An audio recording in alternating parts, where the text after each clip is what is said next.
मंत्रिपरिषद। अब मंत्रिपरिषद को समझने के लिए पहले हम ये जाने कि मंत्री किस प्रकार के होते हैं, कितने प्रकार के होते हैं। कहने का मतलब ये है, देखिए मंत्री जो है हमारे भारत में वह 3 तरह के हैं। यहाँ देखिए दिखाया गया है, एक है केंद्रीय मंत्री, दूसरा है राज्य मंत्री, तीसरा है स्वतंत्र प्रभार वाले मंत्री। कहीं कहीं उसी को उप मंत्री लिखा भी गया है, एक राज्य मंत्री लिखा है, मंत्री लिखा गया। अब यह मत समझिए कि जो राज्य मंत्री है वे राज्य सरकार के मंत्री हैं, ऐसी बातें नहीं है। वो भी भारत सरकार के मंत्री हैं, केंद्रीय सरकार के मंत्री हैं। दर्जा है ये केंद्रीय मंत्री। केंद्रीय मंत्री का मतलब यह हुआ कि यह अपने विभाग के होल एंड सोल है, यानी सर्वे सर्वा है, ठीक है। और ये राज्य मंत्री जो होते हैं वे केंद्रीय मंत्री के सहयोग के लिए होते हैं, ठीक है। यानी एक जैसे एक रक्षा विभाग हुआ तो उसके केंद्रीय मंत्री एक होंगे रक्षा मंत्री, जैसे कि राजनाथ सिंह जी हैं। अब वो रक्षा मंत्री राजनाथ सिंह जी हैं, वो केंद्रीय मंत्री हैं, और उसी रक्षा राज्य मंत्री कई गो होंगे, 2 3 4 भी हो सकते हैं। उनका काम क्या है कि जो केंद्रीय मंत्री राज्य रक्षा मंत्री जो है वे केंद्रीय रक्षा मंत्री जो है, जैसे राजनाथ सिंह जी हैं तो राजनाथ सिंह जी का सहयोग करेंगे, ठीक है। तो वे लोग जो होते हैं, तो इसमें ये मतलब नहीं है कि ये स्टेट के मंत्री, स्टेट के मंत्री नहीं है, ये भी सेंट्रल के ही मंत्री हैं, लेकिन ये अपने वरिष्ठ मंत्री का जो है ना सहयोग करते हैं, यानी केंद्रीय मंत्री से जूनियर मंत्री, जूनियर है, ठीक है। अब ये स्वतंत्र प्रभार वाले मंत्री, इसका मतलब हुआ कि जिस मतलब ये स्वतंत्र प्रभार मतलब कि इस विभाग का कोई केंद्रीय मंत्री नहीं है, तो उनको हम लोग क्या कहते हैं। और वे राज्य मंत्री के स्तर के ही हैं, लेकिन स्वतंत्र प्रभार है कि उनके ऊपर केंद्रीय मंत्री नहीं है, ठीक है। तो ये बात हो गई, तो ये लोग हैं। अब देखिए मंत्री परिषद की जो बैठक होती है, जिसको मंत्रिमंडल की बैठक, तो उसमें ये लोग भाग लेते हैं, यानी केंद्रीय मंत्री भाग लेते हैं, न कि राज्य मंत्री भाग लेंगे, ठीक है, न कि स्वतंत्र प्रभार वाले मंत्री ये लोग भाग नहीं लेते हैं। वे उसमें केवल केंद्रीय मंत्री भाग लेते हैं। यदि प्रधानमंत्री जी को इच्छा हुई तो इन लोगों को, यदि राज्य मंत्री या स्वतंत्र प्रभार वाले को भी बुला सकते हैं, लेकिन वैसे कोई जरूरी नहीं है। वो केंद्रीय मंत्री लोग मंत्री परिषद की बैठक में, यानी मंत्रिमंडल की बैठक में भाग लेते हैं, जिसको हम लोग कैबिनेट की बैठक कहते हैं। क्या कहते हैं? कैबिनेट की बैठक। अब तो ये बात क्लियर हो गई। अब यहां बात है मंत्री परिषद का गठन। देखिए मंत्री परिषद का गठन पहले भी बताया गया है कि मंत्री की नियुक्ति जो है राष्ट्रपति महोदय करते हैं, लेकिन राष्ट्रपति महोदय मंत्री की नियुक्ति करते हैं तो वे प्रधानमंत्री के सलाह पर करते हैं। प्रधानमंत्री जी जिसको चाहेंगे वही मंत्री बनते हैं। तो जितने भी मंत्री बनते हैं जिनकी नियुक्ति राष्ट्रपति महोदय जी करते हैं, उन सब मंत्रियों की सूची प्रधानमंत्री जी की देखरेख में तैयार होती है, और प्रधानमंत्री जी की सलाह पर ही सारे मंत्रियों की नियुक्ति जो है राष्ट्रपति महोदय करते हैं। तो मेरे कहने का तात्पर्य ये हुआ कि कैबिनेट का गठन में तो राष्ट्रपति की बहुत बड़ी भूमिका हुई, लेकिन प्रधानमंत्री के सलाह पर। क्लियर? अब मंत्री की योग्यता क्या है, ये भी बात आती है कि भाई मंत्री की योग्यता क्या है। तो पहला एक शब्द में जानिए कि मंत्री वही बन सकता है कि जो संसद का सदस्य हो। और संसद का मतलब क्या है? तो संसद का मतलब लोकसभा या राज्यसभा, दोनों सदन मिल करके संसद बनता है। तो लोकसभा या राज्यसभा दोनों में से किसी एक का सदस्य होना चाहिए।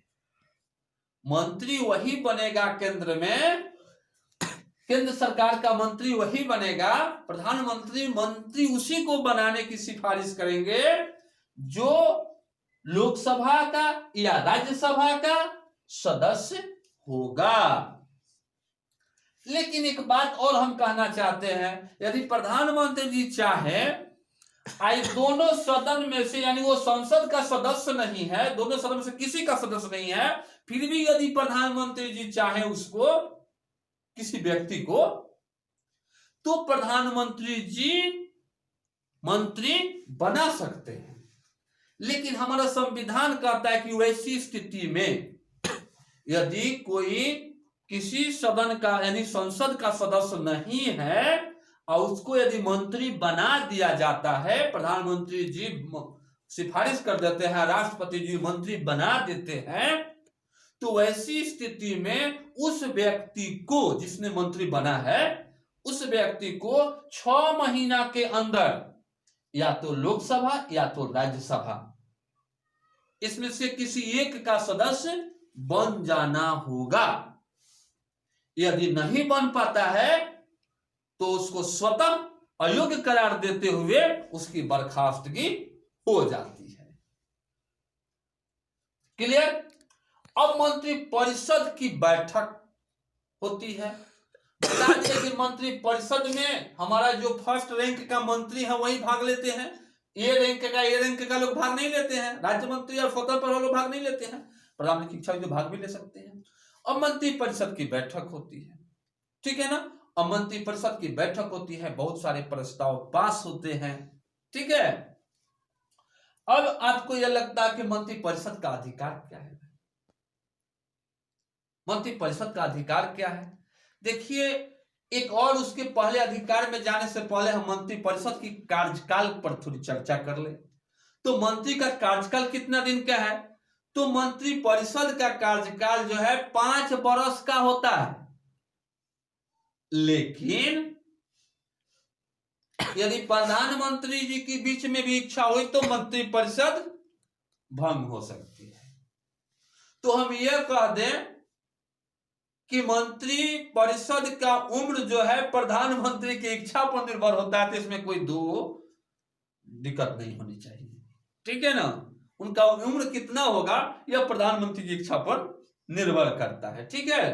प्रधानमंत्री जी जब चाहे मंत्री परिषद को भंग कर सकते हैं, ठीक है। नई मंत्री परिषद की गठन कर सकते हैं। मंत्रियों लोगों को पद से हटा सकते हैं। डायरेक्ट नहीं हटाएंगे, राष्ट्रपति की सिफारिश करेंगे, राष्ट्रपति जी कानून का हटा देंगे, ठीक है, कोई दिक्कत। अब ये जान लीजिए कि मंत्री परिषद का कार्य क्या है। देखिए, मंत्री परिषद का कार्य है कि देश के लिए नीति तैयार करना, देश की क्या पॉलिसी होनी चाहिए, देश हमारा कैसे चलेगा, उसके लिए कोई नीति की जरूरत होगी कि नहीं होगी, वो नीति तैयार करना, वो नीति बनाना मंत्री परिषद का काम है। मंत्री परिषद की बैठक होती है, उसमें सारे मसले पर विचार होती है और विचार करके नीति निर्धारण होती है, ठीक है। दूसरा काम है शासन चलाना।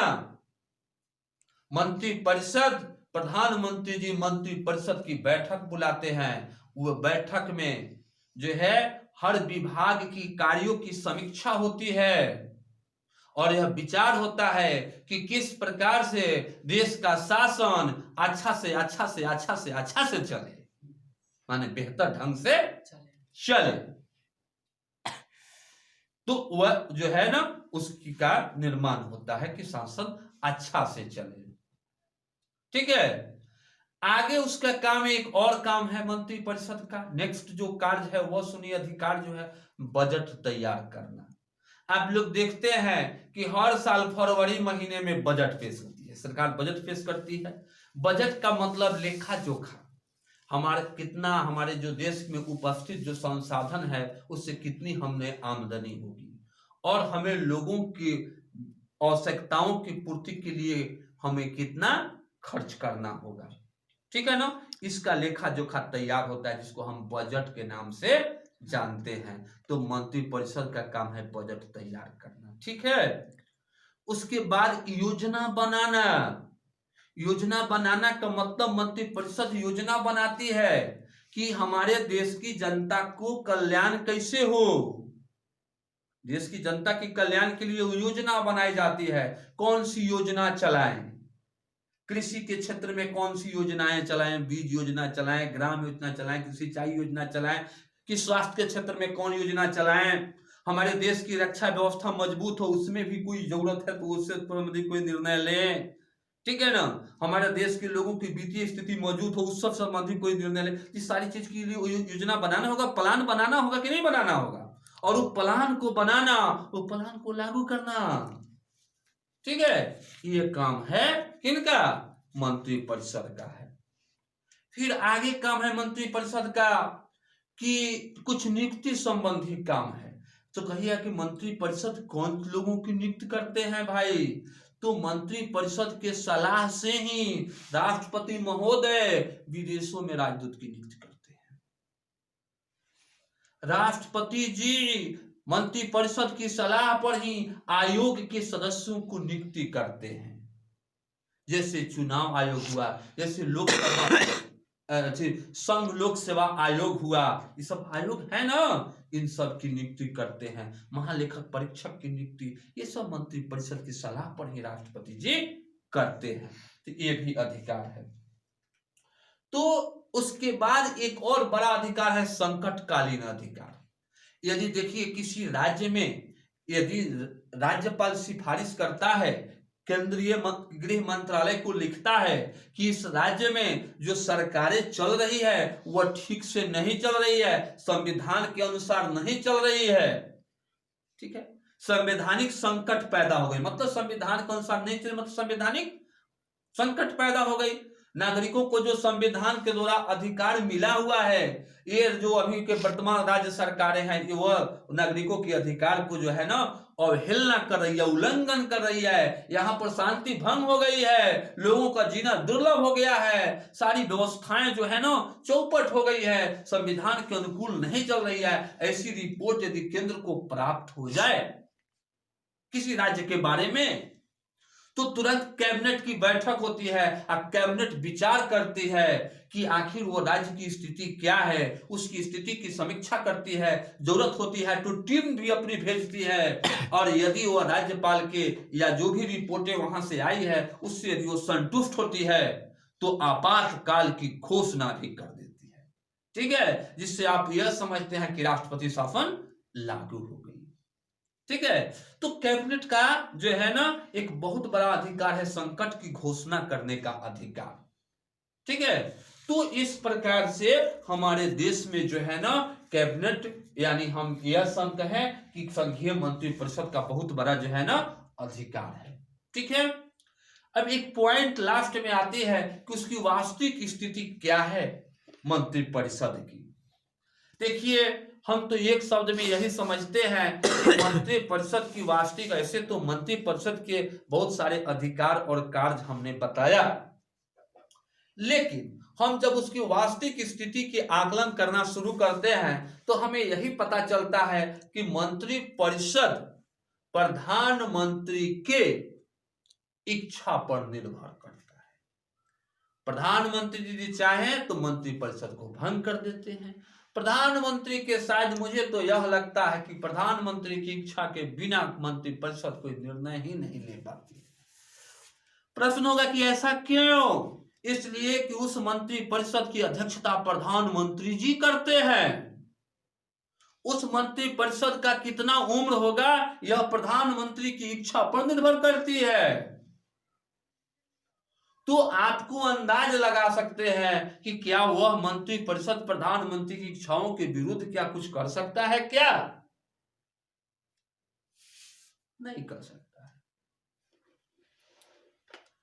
किसी मंत्री को प्रधानमंत्री जब चाहे सिफारिश करके हटा सकते हैं, किसी मंत्री से प्रधानमंत्री जी इस्तीफा मांग सकते हैं, यह उनका अधिकार है। तो वैसी स्थिति में मंत्रिपरिषद की वास्तविक स्थिति बिल्कुल प्रधानमंत्री की इच्छा पर, प्रधानमंत्री की मनोभाव पर, प्रधानमंत्री की कार्यकुशलता पर, प्रधानमंत्री की योग्यता पर निर्भर करता है, ठीक है।